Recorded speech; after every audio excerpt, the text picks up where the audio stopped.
সারা বাংলাদেশের বৈষম্য বিরোধী ছাত্র আন্দোলনের উদ্যোগে সরকারি চাকরিতে কোটা সংস্করণ দাবিতে আন্দোলন সংগঠিত হয়। এই আন্দোলনের অনেক অপ্রত্যাশিতভাবে আহত ও নিহত হয়েছে। এছাড়াও রাষ্ট্রীয় অনেক সম্পদ, মেট্রো রেল, এলিভেটেড এক্সপ্রেসওয়ে, সেতু ভবন, বাংলাদেশ টেলিভিশন ভবন সহ গুরুত্বপূর্ণ স্থাপনায় হামলা ও সংযোগের ঘটনা ঘটেছে, যা কখনোই কাম্য নয়। আমরা এই সকল অনাকাঙ্ক্ষিত ঘটনার তীব্র নিন্দা জানাই এবং সুষ্ঠু তদন্ত সাপেক্ষে বিচারের দাবি জানাই। আমাদের প্রধান দাবি ছিল কোটার যৌক্তিক সংস্করণ, যা ইতিমধ্যেই সরকার আপিল বিভাগের নির্দেশ জনপ্রশাসন মন্ত্রণালয়ের মাধ্যমে প্রজ্ঞাপন আকারে জারি করে।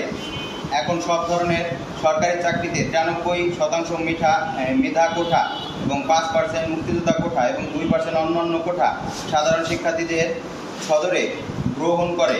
এই জন্য গণপ্রজাতন্ত্রী বাংলাদেশ সরকার এবং মাননীয় প্রধানমন্ত্রীকে অশেষ ধন্যবাদ ও কৃতজ্ঞতা।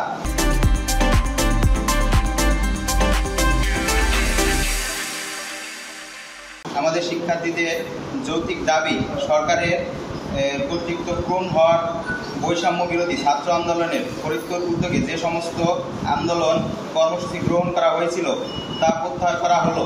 এখন আমাদের শিক্ষার সুষ্ঠু পরিবেশ নিশ্চিত করার লক্ষ্যে সমস্ত শিক্ষা প্রতিষ্ঠান খুলে দেওয়ার জন্য অনুরোধ করা যাইতেছে। কোটা সংস্কার আন্দোলন ও তার প্রেক্ষিতে উদ্ভূত পরিস্থিতিতে অনেকেই অপ্রত্যাশিতভাবে আহত এবং নিহত হয়েছেন।